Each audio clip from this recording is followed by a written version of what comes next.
Good morning, Knicks Nation. Today is Thursday. It is Veterans Day, Thursday, the 21st of November, 2021. Happy Veterans Day, and thank you to all the veterans that sacrificed themselves for their country.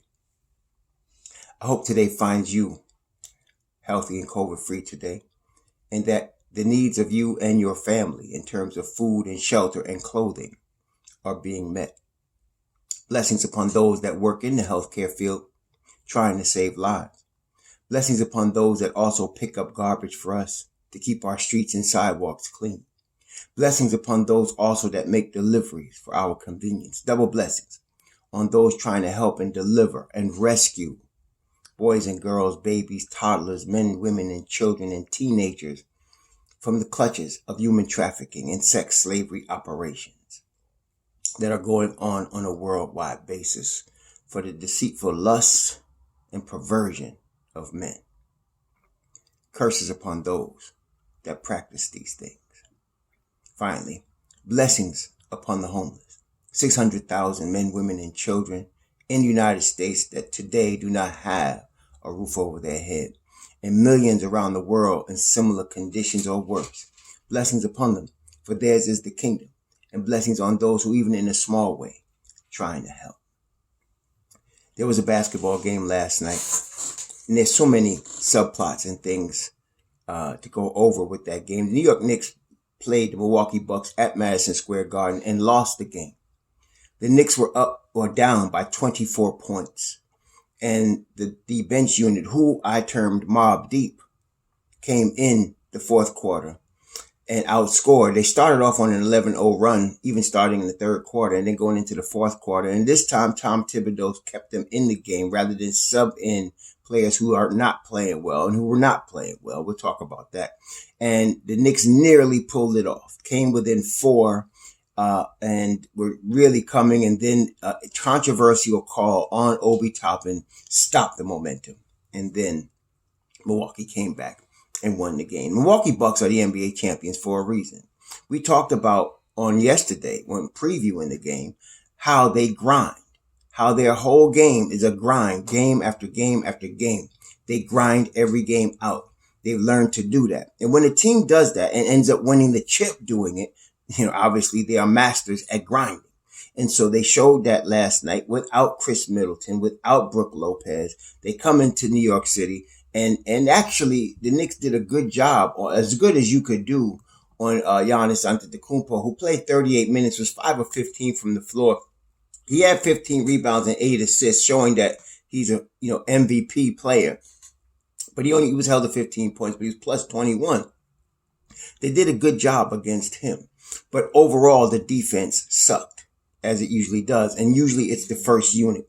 Just to give you an idea. Now, we talked about plus minus before, okay? So let me just review that. So plus minus, when some player is minus, or a team or a unit is minus, that minus represents how much they're being outscored by. A plus represents how much they're outscoring the opponents by. So in the Knicks starting unit, they only had one player in double figures. That was Julius Randle, okay? Who really was terrible last night. Julius is a guy that's going to drive me crazy, man. Obviously, he has the talent, but there's something that goes on in his head. It's all in his head. And then when his head is off, it's like he didn't have his meds or something. He wasn't doing what he was supposed to be doing last night, and he was messing up on the defensive end. And I was very disappointed because I thought, as I mentioned to you, he had finally broke through and got that's what he needs to do, come out defensively. But we'll talk about that. But just starting unit. But Julius Randle was minus 26. Mitchell Robinson, minus 15. Kemba Walker, minus 22, which is normal for him. Evan Fournier, minus 22. RJ Barrett, minus 28. Now, what does that mean? We're being outscored by these amounts when these players were on the floor last night. Now, last year, let's be clear about this. Some of you accurately last year was saying something all during the course of the year before we got D Rose. You guys were saying, and you were right, that the problem was that the Knicks did not have a competent point guard. And you were right. Why were you saying that, and why were you right? Because the point guard is the key that starts the engine. Sometimes players just can't play without a good point guard. That's why they're important. Okay? And to me, I've been telling y'all that this is the problem in the first unit. Defensively. Let me just explain. Bear with me. Great defensive teams can play defense two different ways. Let me explain. The first way is the old-fashioned head-up, man-to-man D. If you got 5 players that can guard multiple positions, you can play great defense because you can switch. You can be switched on any player on the floor, and you got that covered because no matter who they switch, 5 players can lock you down. Okay? So when you get a unit where you have 5 players that can guard one-on-one, you're in good shape. When you're missing that, you have a weak link. Okay? Teams try to play around the weak link. It's hard to do. And it's definitely hard to win a championship like that. Okay? You have to have all 5 guys that can at least guard their position. But if you got 5 guys that can guard multiple positions, now you're in really good shape because they cannot switch on you. Okay? They can't switch. Because whoever they switch, they're getting another great defender on them. That's one way. The second way, when you're not, maybe as great in one-on-one defense, you have to play basketball defensively on what they call a string. What does that mean? That means it's almost as if all 5 players are moving in conjunction. They're moving all over the floor, but they're tied together like a string. And if somebody breaks the string, the whole thing collapses. Okay? So you can have 4 guys playing on the string. Well, if that 5th guy is not covering his stuff, the whole thing collapses. It doesn't matter which of the 5 it is. Okay? So the Knicks Tom Thibodeau is a master at defense, and he understands that he don't have a crew starting where all 5 guys could guard multiple positions. He doesn't have that. Now, he had that last year with Elfrid Payton, because Elfrid Payton could guard multiple positions. He was horrible offensively. Horrible. But he could guard multiple positions. And it was frustrating to watch because he was the key that was going to start the engine, and all he was looking for was Julius Randle, if you recall. This year, we have Julius sometimey, Kemba never. Okay? That's what you got defensively. So that's why your first unit is where it is. They're getting holes. And then when you have Julius being sometimey, his offense doesn't even play right. Okay? So that is a problem. It just ruins the whole defense. Mitchell Robinson can't do nothing about that. Evan Fournier can't do nothing about that. RJ Barrett can't do nothing about that. Now, Fournier's stats were horrible. He only scored 2 points, 1 of 5. Let me tell you why. Before y'all start talking the trade Fournier stupidness. Fournier needs a point guard. Very simple. Fournier needs a point guard. Okay? Kemba missed 29 games in Boston last year. When Fournier came there, they had Kemba and they had Pritchard and they had Morris. And they were better at distributing the basketball. Fournier needs a point guard. All of them need a point guard, but Fournier especially. You're not unlocking Mitchell Robinson's ability to flush it on you in the pick and roll unless you have a point guard. Okay? We're missing that right now. On the second unit, let's look at the second unit. Obi Toppin, plus 14. Taj Gibson, plus 3. And the only reason he was only plus 3 is because Tibbs was trying to put him in the first unit for a minute to try to help him. Can't help him. But he's plus 3.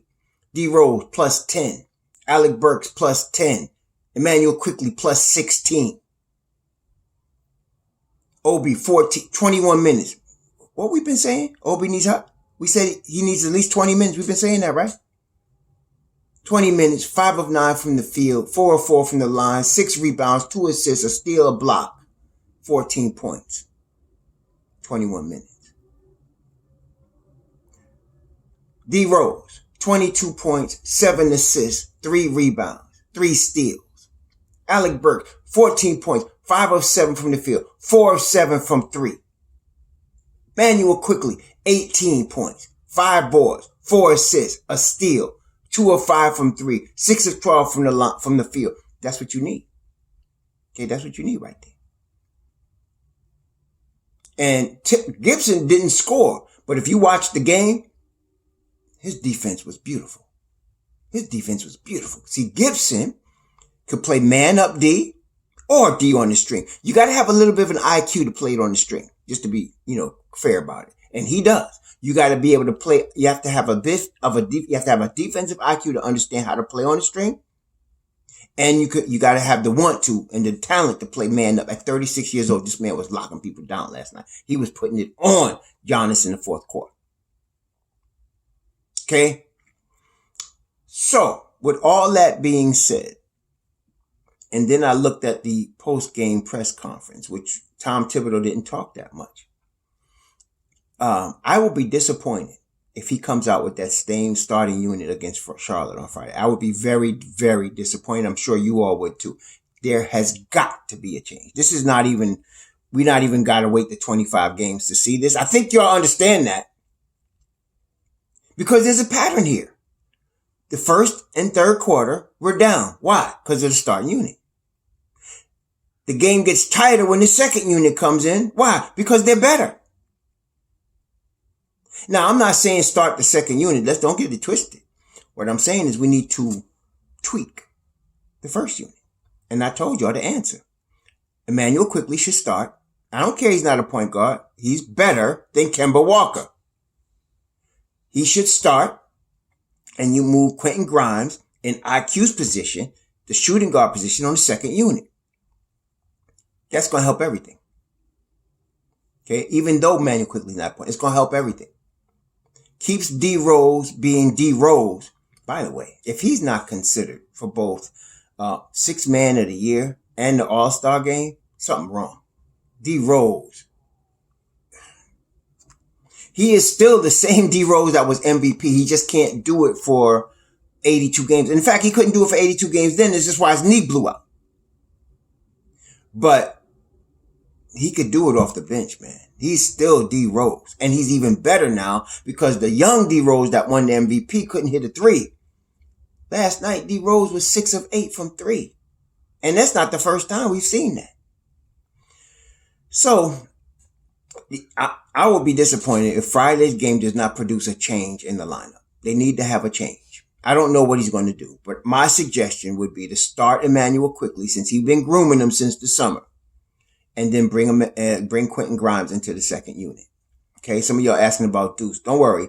When you start this way, Deuce eventually is going to see his way on the court. It's going to happen, but Tom favors Grimes, and I have no problem with Grimes. Grimes, I wanted both of those guys. If you recall, I wanted both of those kids. So I have no problem with Grimes, the second coming of Allen Houston. So yeah, I want to move him into the rotation, into the second unit, and start Emmanuel Quickly.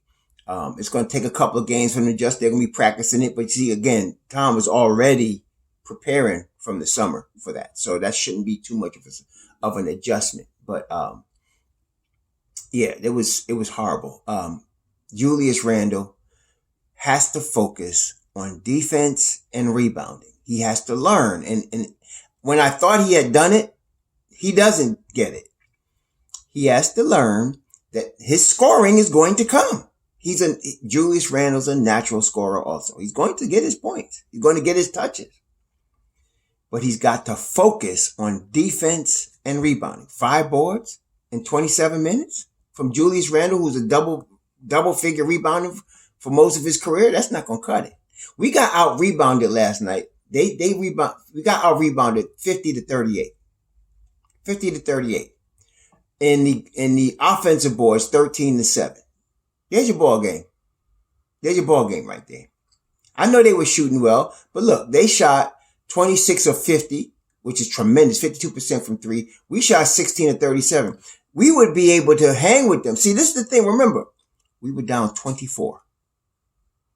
And if they didn't tie it, they brought it to 4. I know they brought it to 4. I think they were really close to tying it at that time. So the energy it took to outscore them by 20 points. Imagine if the first unit, kept it close, or even had a little 2-point lead. You understand? So, and last night, let me tell you one thing that went right. Julius Randle played 27 minutes. Obi Toppin played 21 minutes. That's your 48 minutes at the 4. They should keep doing that. They should keep doing that. Okay? They got to keep doing it because you got to give Obi Toppin that time. You saw what he did.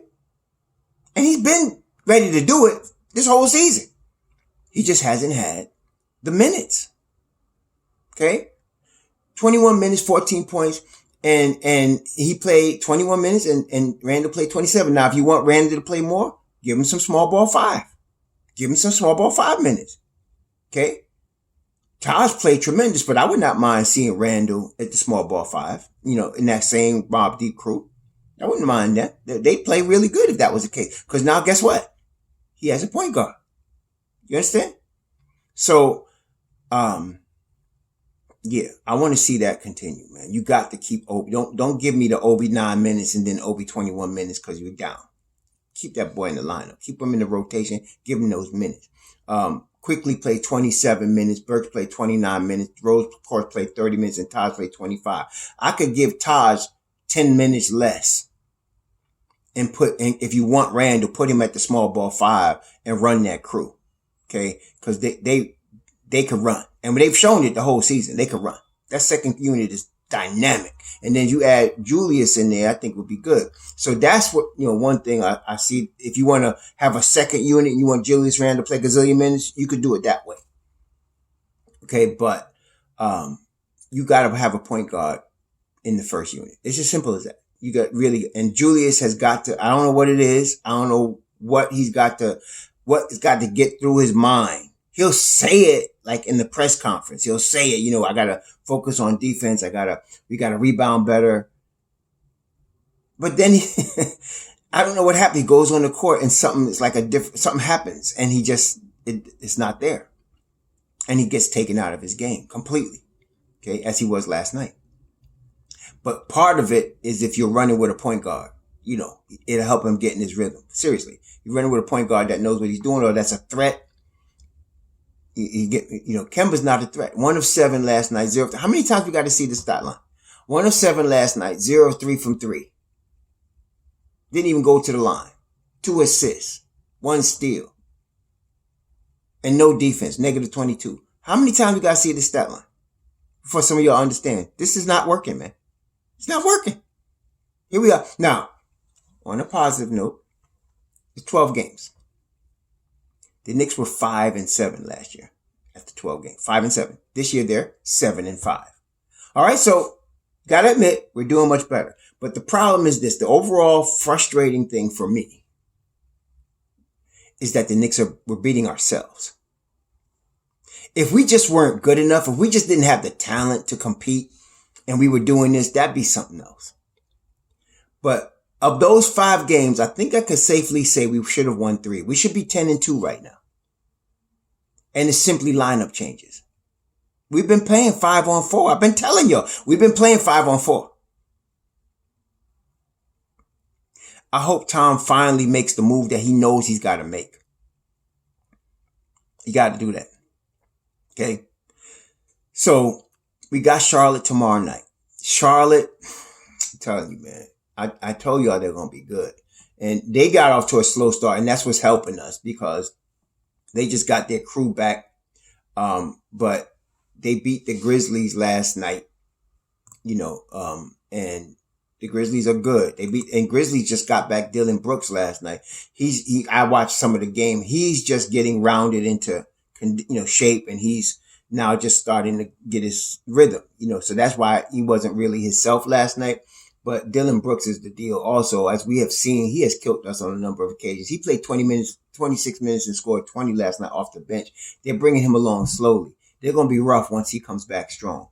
And so, there's that. But Charlotte won the game. They're 6-7. Charlotte right now. They had a tough road trip. They're just coming off a West Coast road trip. Include that game was part of the road trip. Hayward had 25. Bridges had 10. And Bridges has been scoring 20-something a game. Ball had 12 points, 9 rebounds, 8 assists, 2 steals, stat sheet stuff for galore, man. And then you got Scary Terry is back. So Kelly Oubre is a streaky dude, right? He's one of them cats like Rubio. Although Rubio does that once in a career, Oubre could do that anytime. He scored 37 last night. He was crazy. He was on fire. 7 of 9 from 3. He was absolutely out of his mind. He was unconscious last night. And that could happen anytime. That's the type of player he is, right? We were looking at him on the Knicks, if you recall, last year, coming from Phoenix, before he ended up going out to Golden State. But he's streaky. He can get 37 or he can get 2. Okay, that's how he is. But last night he was on, and so they win 118-108. They outscored them 37-30 in the fourth quarter to clinch it. And so we're going into Charlotte. They're coming back home now. This is them coming home and their start of a small homestand. So I will be disappointed if he trots out them same 5, Tom Thibodeau, on Friday. I'm glad I'm not watching the game. Put it that way, because I don't want to see it. I'm going to watch it on Saturday night on the replay, because I don't want to see, if I see the same 5 faces in the starting unit. Anyway, this is not going to be an easy game against in Charlotte. But the fact is, we're playing better on the road than we're playing at home. That's the fact. We're playing better on the road than we're playing at home, the Knicks.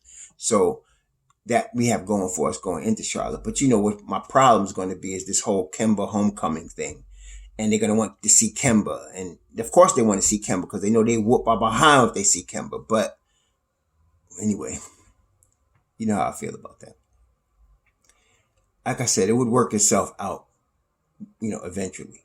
But after last night, man, I think even Tom Thibodeau sees a change needs to be made. And that's where the problem is. So we'll see what he does. Anyway, enjoy your Veterans Day. I'm off today. Hopefully some of y'all are off today if you have to work. I'm sorry about that. But for the rest of us, enjoy your day off. Have a good one. Be safe out there. Shalom.